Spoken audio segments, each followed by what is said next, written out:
Completely Booked, the official podcast of the Jacksonville Public Library. I'm Amanda. And I'm Gabby. So you might notice that we are two new voices here on Completely Booked, and that's because Jenna, Hurley, and Brian all kind of by a random chance happen to get new job opportunities. So while we do miss them here at the library, we wish them the best. And I know Amanda and I are so excited and so eager to kind of take this podcast over and see what we can do with it. Yeah, Gabby and I are both English majors from UNF, so we love a good story and we love telling a good story, and we're very excited to bring Jacksonville community stories to our listeners. And just keep in mind the podcast coming up in just a few moments. We were shooting on location at the Riverdale Inn, so we didn't have quite as much control as the podcast before typically Yeah, did. it was our first time taking the show on the road, so to speak. Bear with us, but we think the story was great. We're so excited for you to hear, and thank you so much.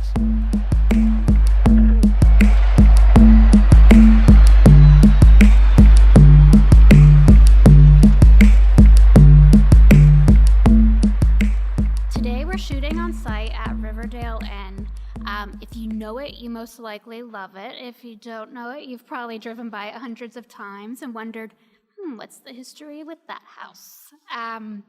During its heyday, Riverdale Inn was one of 50 mansions that lined Riverside Avenue, commonly known as the Row. Today, unfortunately, only 2 of those houses remain, and Riverdale Inn is one of them. We're here with Mychael and Waln and Eric Waln, the proprietors and innkeepers of the Riverdale, and we're going to let you listen to their story of this wondrous house. How's it going, guys?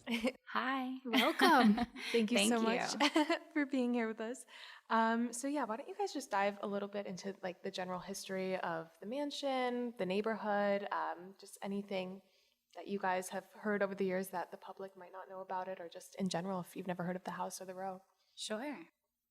So my family bought the building back in 2002, and we kind of started this adventure of opening up an inn. But the home was built in 1895. The original owner of the home's name was William Kelly. Yeah, we found a really great photo of him in our special collections department in the library. So he was just a super interesting guy. He was a turpentine baron. He made a tremendous amount of money producing and selling turpentine. He had actually a military contract with our Navy because apparently they used turpentine to seal the ships back in the turn of the century. So he was a very affluent man. So he was just, this large home was just for his wife and his single daughter. Back in the day, the property stretched all the way down to the river. Oh, wow. And it was a summer home, I believe, for them, right? Yeah, I mean, this was just, from what I understand, just one of his many homes. So back in the day, that this whole Riverside Avenue was known as the Row, and just many mansions very similar to this stretched all the way towards downtown. And then when I-95, the overpass over the Fort Warren Bridge, that project started, that kind of it started a domino effect of knocking these old homes down, unfortunately, with the progress of our neighborhood and Jacksonville as a whole. And so you said, I know that your parents bought the home in 2002. Maybe tell us a little bit about their history. So they were innkeepers prior in Fernandina? That's right. So my mom and my dad, they had bought an old home in just one block off of Center Street as an investment in a vacation home. And funny enough, it was directly across the street from 2 other inns, the Bailey House and the Addison House. And so my mom and my father fixed this old house up. We were rarely ever there, and we would start to get phone calls from the innkeepers that were overbooked, and they would give us a call and, kind of be in dire straits, like, hey, you decorated this home so great, can we start renting it out? And my mom said, yeah, sure, why not? And that kind of progressed into, a passion that she developed for just being an innkeeper. So she ended up retiring a few years later and bought the home next to the original home she bought, and we opened up the Wallingford Inn. And I was about 11 years old, so I found myself hauling luggage and cooking breakfast for early. guests. Yeah. And, Which he still does every day. yeah. So I've been doing it quite a while. Is this what you wanted to be when you grew up, or did it just kind of become a passion, or? Yeah, well, when I was young, I wanted to surf, snowboard, and skateboard when I Yeah. grew up. But, getting into hospitality at such a young age and having a knack for meeting people and just being service-oriented really piqued an interest. So I ended up going to culinary school at FCCJ. Got my degree in hospitality management. I'm a chef by trade. So after the Wallingford Inn was sold, I started my adventure of cooking at various places, the Ritz-Carlton, Horizons, you name it. I've kind of worked all over Northeast Florida and ended up running a restaurant right here in Five Points. At the time, it was called Stella's Piano Cafe. Ed Bonneau was the owner. He hired me, took a chance on me, and that was like my true first chef position where I got to write my own menus, hire my own crew, and just basically run a restaurant. And I did that for several years, and I was kind of getting burnt out. I was tired of coming home at 2 o'clock in the morning. Oh yeah, I'm sure you were too, Mary, huh? So I remembered, when I was young, that inn that my family had, and I was looking back on it, and I was yearning to kind of become an innkeeper again, like my folks had showed me, and so this house became available. And called my parents. They had been retired for a number of years, and somehow duped them into helping me finance and renovate the place. And they were very excited to do so. Yeah. And that's kind of the story in a nutshell, but there's probably a few things I left out. But my wife has become a huge part of the inn. She has really taken it to the next level. She has officially been working for us for how long? Or working with us, I should say, sorry. Probably around 5 years. But even before that, she was just a big supporter of us and kind of pushing our business into this new age of social media and how to attack that at a good angle. And so it's really just her and I, and we have a great time doing it. We really do. Yeah, it is a lot of fun. And funny enough, when I was a kid, my mom always wanted to have a bed and breakfast herself and always talked about opening a bed and breakfast, and we would drive by a big, beautiful house, and she'd say, that'll be a great bed and breakfast. So she always jokes around that I stole her dream, and now I'm living her dream. But Now here you are living her dream. yeah, but it's a lot of fun. It's a passion I never knew I had, and being able to work with my husband every day makes it really fun. We're pretty fortunate that we don't want to kill each other at the end of the day. Live Well, most together, days. work together. Right. I don't know any other innkeepers. Like, it is definitely a unique job. Yes. Yes. You have to do every and anything. Yeah. Really. So tell us a little bit about your day today. So we kind of split our days up as whatever comes easiest for us, but or we flip a coin at the end of the night who's going to get up early the next day. But we do breakfast service in the morning for all of our guests, and there's 11 Do you rooms. cook the breakfast, Eric? We both do. Like, typically if we have a full house, which we could have, up to 30 people for breakfast, those are normally the days that I'm here. But my wife is gracious enough that when we do such a strong corporate, have such a good corporate clientele, and when they fill the house up, it's just one person per room. So, some mornings I can manage that. We'll be completely booked, and there's only 11 people to serve breakfast for, and half those people have to leave early before breakfast starts, and on mornings like that, I get to sleep in. He did have to teach me how to make an omelet, though. Is that now your specialty? Yes. Nice. Now I claim I'm better than him. I think you took that mantle, yeah. But breakfast is can be our busiest time of day. Some days it's not, and then we kind of living in an old house like this, and not just living in it, but such wear and tear. New guests every day. It takes a lot to keep up and maintain. So we're constantly trying to, there's always a leaky pipe or an air conditioner that's gone out that you're constantly have to be on top of it. So It's it like really your keeps second you child. busier. It is. Yeah. It is. So you guys have a 5-year-old Yes. named Penelope. And how do you think her childhood is going to be? I think it's going to be so cool. Yeah, just like, Yeah. because you guys live across the street, so she just runs over here with you guys, and she gets to play in this big house all day, and In fact, she's and we put her to upstairs work. right now it's cleaning like a rooms with our childhood housekeeper. fantasy. She could write a Yeah. book about it.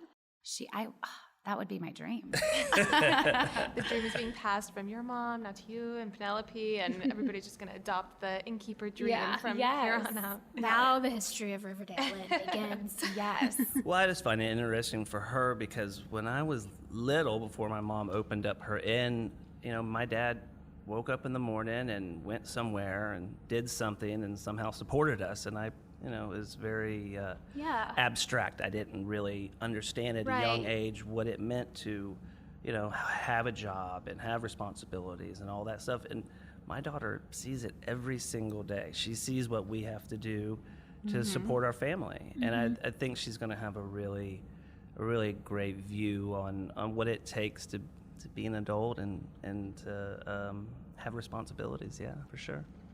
So I wanted to go back a little bit to something that Eric brought up when Mary Mychael did kind of start working with you guys. She really tackled a lot of the online branding, marketing side of it. And so I was curious, how that whole aspect has changed over the years. Now it just seems like Airbnb, VRBO, there's so much out there. Yeah. How can a little bed and breakfast stay relevant in the internet world? It's still a learning curve. I think it's easier than ever.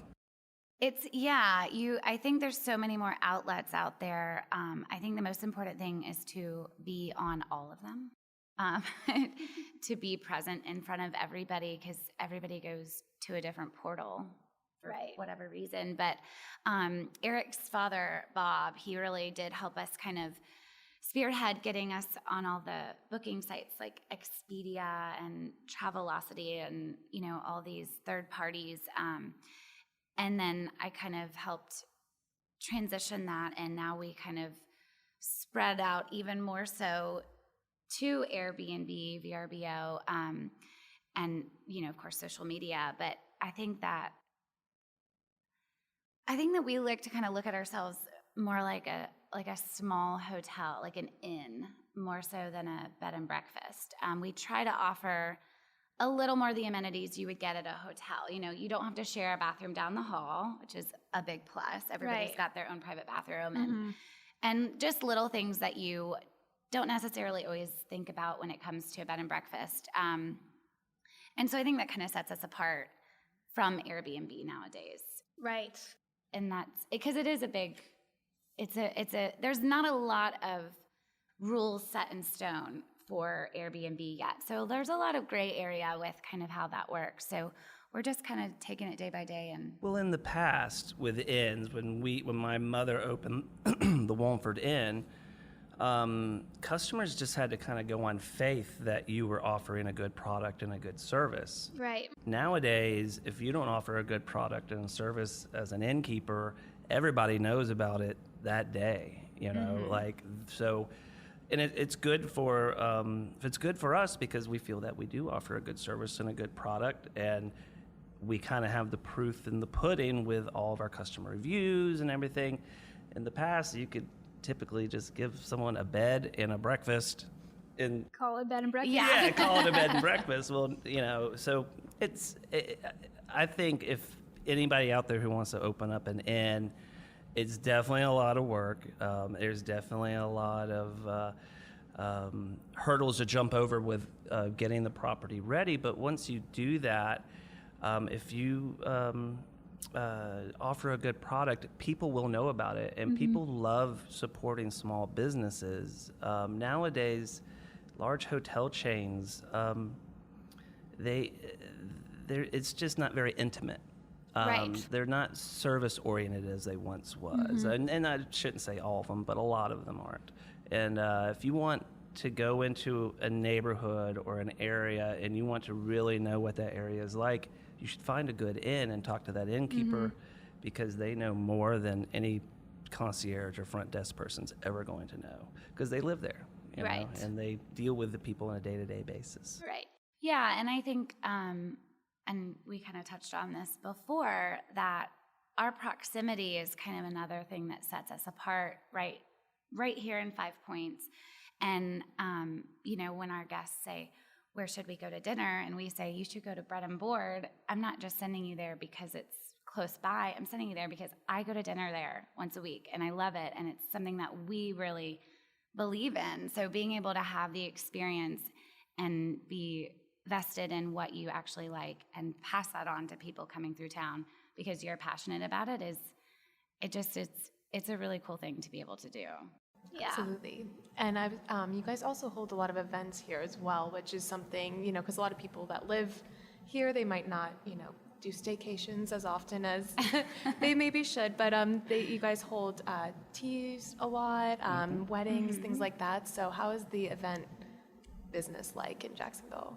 So it's been growing quite a bit. I would say our biggest events are our afternoon teas, which we do tons of bridal showers and baby showers and things like that. And it's really fun, I think, to be able to have this sort of setting for those sorts of events. And weddings as well. Actually, this weekend we have Got a great wedding this weekend. a big wedding. Very excited. The ceremony's not here, but we're doing like a big Hindi ceremony. It's an Indian couple getting married. Oh, and so interesting. there's going to be like 75 people here doing a little... They're actually having Doing two weddings henna. this weekend. Wow. Yeah, essentially. A Hindi one and then a kind of a traditional ceremony. So Yeah, we get one of the two. Yeah, but they're renting out the whole house, so it'll be a really fun group. So that in itself is, in my opinion, the best way to do it. Rent the whole house, fill it with all your friends and family, and do, you know, rehearsal dinner here or something. Yeah, like get married in Memorial Park and then come here for the party. Yeah. Well, that's what the exactly. house was originally designed for in 1895. You know, I mean, it's great to rent one room and, you know, be able to check the neighborhood out with your significant other. But if you get the whole house, that means you get all the common areas, you get your own private chef, your own private bar, you get everything, you know, and that's when the house really shines because it just gets filled with laughter and joy, and You we also really get to love step those back events. in time. Yeah, it's for sure. It is. It's really fun. It's an experience all on its own. Yeah, for sure. And I think it's also, I mean, the fact that there are only 2 houses left from the original row is crazy to me. Like, and I think it wasn't until the late 80s, 90s that Jacksonville really started thinking maybe we should start preserving our historic neighborhoods. And so thankfully we take it very seriously now. But how is the responsibility of being, you know, the curators of this insanely amazing, I mean, if you haven't been to the Riverdale Inn, it's totally worth coming by and taking a tour at least, or having, you know, I'm an out event. here for the arts market and then walk through here and have a cup I mean, of tea. it's and really just amazing. But how do you guys feel with this sort of amazing historic property to Well, that's all your responsibility. Yeah. it can be tough at times, you know, but the funny thing, people ask, well, when did you finish renovations? We never have. We're constantly in the process of fixing the old house, and you just gotta kind of roll with the punches that this old, you know, turn of the century home throws at you, and look at it as a challenge, you know, and a great project. And we're just so lucky that we got here when we did, because this house was falling in on itself. Do you guys have any idea what happened to it in like the 60s, 70s, 80s? We're the 4th owner Okay. of this home since, some people say 1895, other people say 1901. It just kind of depends which architectural history book you look at. But it's worn many hats throughout the years. There was a small apartment building at one time. I heard it was kind of a midwife's home at one time. And all this is through the rumor mill, you know. There's no documentation or anything. So it's just stories we've picked up through the years. And if you have any history of this house that we run the Riverdale Inn in, please come by and let us know, because we love to hear all the stories from the residents of the neighborhood, you know. Oh yeah. Yeah, and I think there's a lot in the library. Yeah. There's a really good there's a whole bunch archive. in our special collections department, there's a whole bunch of information about like early Jacksonville, like even pre-Great Fire. So A lot of apparently a lot of the row happened to be like a mile outside of where the fire kind of torched downtown. So there's a lot of stories about how a bunch of people evacuated, and like all One these people that were guy- in the mansion just kind of let everybody into their homes for the night, because you know the people that were evacuating had nowhere else to go. and a lot so, of people that had their house burned down in downtown ended up moving over here and building houses. Okay. And there on are the old road. maps as well. Like the insurance company, they had like these really, really detailed maps of everything. So a lot of things on the row as well. And it would have information like what, you know, the house materials were, like how close it was to, you know, The businesses. water, The flood water, like insurance. basically like how likely is your house to be destroyed. This is the insurance company's way of gauging, you know, how much to charge you, I guess. But these maps are, I mean, they're massive too. And they're So- like over 100 years old. So they're, they're big, and when you open them up, like pieces crumble off of them, and then when you close them, dust flies out. I mean, it's like, oh my gosh. but they're from so another world. interesting. I love Yeah, that. it's they smell incredible. not bad. I wasn't saying they smell bad. They smell like, you know, history. Yeah. Definitely. That's amazing. Yeah, I remember hearing that this whole strip after the fire was kind of like a tent city for a couple of months. You know, the Cummers, where the Cummer Art Gallery is, they were gracious enough to allow people just to kind of set up shop while they're in between building their new home. You know, there's a lot of great history in this neighborhood, that's for sure. Absolutely. Yeah, we live across the street in Henry Clutho building, who came down after the fire to kind of make a name for himself and rebuild Jacksonville. So even our house has a little bit of that history definitely. to it as well, which is, I just love that. Yeah. You guys are preservationists through and through. Yes. It's not something we set out to do. It's just something that kind of organically happens. Isn't you that know? funny how that happens? Yeah. That's true. You just got to take the opportunity when it presents itself sometimes. Yeah. If any Jacksonvillians want to come down to Riverside and spend a night, highly recommend Riverdale Inn. You know, come here, go to the arts market on Saturday, go to Black Sheep, go to Five Points. And just Memorial Park. Memorial Park. There's so much. yeah. I mean, I can't even Yeah. list everything. Sure. I know. It Rent a is great. bike and just kind of bike around. And I mean, it really is a great neighborhood if you do happen to be visiting Jacksonville for whatever reason. Like, this is probably the place you want to be. You can just, you know, rent a bike anywhere and just really go around. Like, do you ever get anybody who just knows nothing about Jacksonville and just stumbles into the inn and looking to you for what to do, how to do it? Those are our favorite guests. It's so fun to be able to just give them the whole gamut. Send them down to ZenCog for a bike rental, and then that really opens up the whole neighborhood because they get to go to Avondale. They even get to go on the Riverwalk and head towards downtown. Pretty soon, with the pedestrian bridge going next to the Flora Warren, they'll be able to bike over to San Marco. the main library. Yep, the main library. That's right. Yeah. Absolutely. So the future's looking really bright for this neighborhood. I think it's really the place to be. You know, I think it's just a great spot. And another little cute thing that you guys do, tell them about your bar. Oh, yeah. So if you're a guest of the inn, our bar never closes, so it's open 24 hours, and it's just set up as an honor system. So we, I think maybe once or twice a year, we have to turn on the cameras and check and see what kind of chaos happens, like Florida Georgia weekend or something. But for the most part, you just come down, have a glass of wine, have a beer, and we just kind of add it to your room. And our guests really like that. They utilize it a lot. And we do have a little mini bar in the rooms as well. So we try to cater to our guests as much as we can. We encourage our guests to do the best impersonation of Tom Cruise in Cocktail to get back there. So.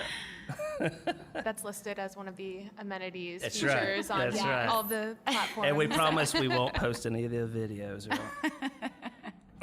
That's so awesome. Well, it just seems so fun. I mean, I know you guys had a history of service industry, chef. I know, Mary Michael, I believe you were like a wine rep for a while and did a lot of that. So I think it's just an interesting transition to go from that to innkeepers, and it's hospitality, but it's just a totally different realm that I don't think people have any scope of like the work that goes into it. I mean, it really is 24/7. So it is, but with technology nowadays, it's much more manageable than it once was, like from, I don't know, Ring doorbells to having electronic door locks on, it's very easy. I mean, I shouldn't say very easy. It's much easier for guests to be able to check in and to check out and not to have a large crew of employees to make that happen. My wife and I pretty much do it ourselves. I mean, my parents, they give us the support we need. If we get burnt out, they're more than happy to jump over here and give us a hand. But for the most part, it's just us and a few employees, and it runs really well. Yeah, it really does. We do take them up on that every once in a while. So you guys can get a little vacation. Yeah. Sure. Just for our sanity. Yep. Are there any original pieces of furniture? No, unfortunately not. When I first walked into this house, the whole ground floor was covered in a bright turquoise carpet. When I walked up on the third floor, our oak room and our Bishop's Gate room had no ceiling. That you used to be able to walk up there and just look straight up at the sky. That's why it took 2 years to renovate it, but it was completely dilapidated, so there was nothing left in this home. It had been vacant for around 10 years when we bought it, so there's a few homeless people coming and going in this house, but that was it. There was no power running or anything. Didn't you say, I think one of the descendants of William Kelly told you guys that all of the they did keep all the furniture, but for themselves? Yeah, they weren't letting go of it. When they had all the original furniture in this house is spread out among his ancestors. So we attempted to try to They procure could have given a few. you like an armchair. We tried, but unfortunately it didn't happen. Well, I think anybody that's interested in, more neighborhood history, I mean, you have Riverside, Springfield, Avondale. There's so much to just uncover. I mean, this is just one example that has so much to it. Absolutely. So, I think the library is a great resource too, and special collections. You can it's a black hole up there. I mean, we got lost for about an hour just digging around for Riverdale stuff, and then you get pulled over here and there, and the fire history, and just so much to it. I mean, we really have an incredibly extensive history in our Jacksonville neighborhoods. And so, I mean, I think this definitely sparked an interest for me, at least, to go explore other houses and neighborhoods and dig into the history a little bit. And so thank you guys so much for opening up your scope of the history as well. And It's been fun. Thank you for opening up your house. Is there anything else you guys wanted to say? Or? Well, I will say one thing about our inn is when most people think of a bed and breakfast, they typically think of leisure travel or like a Victorian bed and breakfast. And 60% of our business is the corporate business traveler. So we have to make a kind of a balance between that historic bed and breakfast experience and then like a nice, efficient corporate business day. Right. So we have all walks of life that come and stay here at the inn for all sorts of different reasons, and we love that, because we really never know who's coming in through the front door, what their needs, what their expectations are, whether it be proton therapy, hip replacements, coming to see family, having some sort of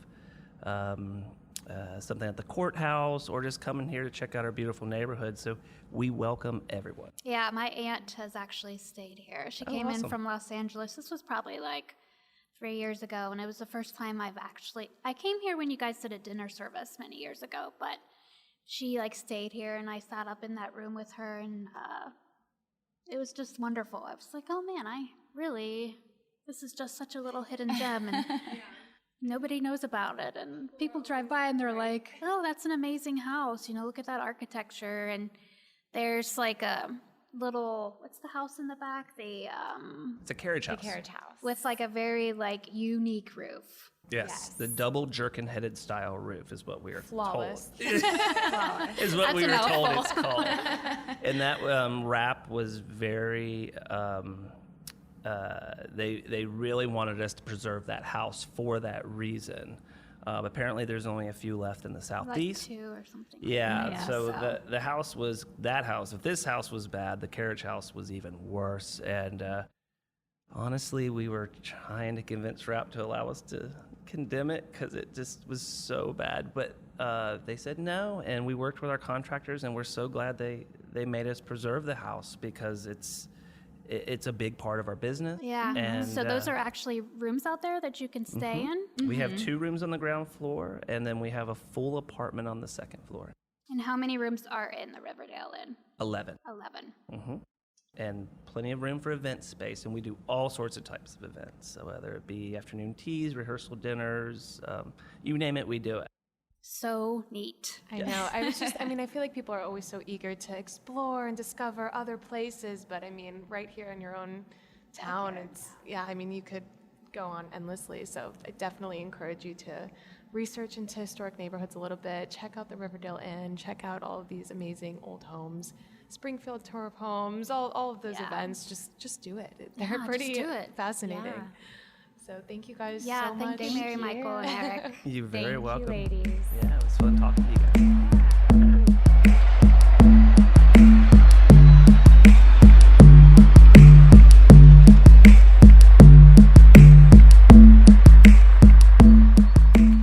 All right, guys. Well, thanks so much for tuning in. I know it was such a blast to make. I hope you enjoyed listening to it as much as we enjoyed making it.